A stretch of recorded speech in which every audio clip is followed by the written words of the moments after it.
আর মাত্র ৭ মাস বাকি আমাদের এসএসসি এক্সামের।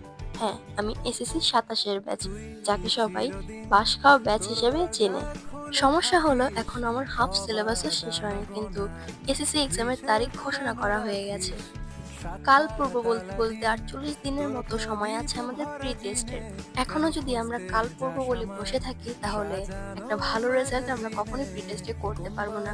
তাই এই ৪০ দিনকে আমাদের ঠিকমতো কাজে লাগাতে হবে, যাতে একটা ভালো রেজাল্ট আমরা এই প্রি টেস্টে করতে পারি। প্রি টেস্টের পর আসবে আমাদের টেস্ট। এই টেস্টে ভালো করার জন্য আমরা সময় পাবো ২ মাসের মতো। কিন্তু আমাদের যদি প্রি টেস্টে একটা ভালো রেজাল্ট করতে হয়, তাহলে অবশ্যই আমাদের 70 থেকে 80% এর মতো সিলেবাস কমপ্লিট করে প্রি টেস্ট এক্সামে বসতে হবে। তার জন্য আমাকে একটা পারফেক্ট রুটিন ফলো করতে হবে, যেটা তোমরা দেখতেই পাচ্ছ আমি বানিয়ে রেখেছি। এখানে প্রায় ৮ দিনের মতন একটা রুটিন আছে। ৮ দিন পর ৯ম দিনের দিন আমি নিজের উপর একটা ছোট পরীক্ষা নেব। দেখব এই ৮ দিনে যে চ্যাপ্টারগুলো পড়লাম আসলেই কতটুকু মাথায় ঢুকেছে। নিজেকে ফাঁকি দিয়ে লাভ নেই, রেজাল্ট নিজেই বলে দেবে। তারপর পরের ৮ দিনের জন্য একটি নতুন রুটিন বানাবো। এইবার রুটিনটা একটু বাড়াবো। পড়ার সময় বাড়বে, সকালে আরো একটু আগে ওঠার চেষ্টা করব। আর আগের থেকে আরো মন দিয়ে পড়ার চেষ্টা করব। মানে প্রতি ৮ দিন পর পর আমার রুটিনটা আপডেট হবে।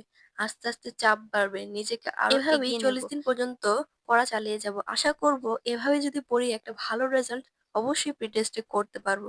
তাই তোমরাও আর বসে না থেকে কামব্যাক দেওয়ার চেষ্টা করো।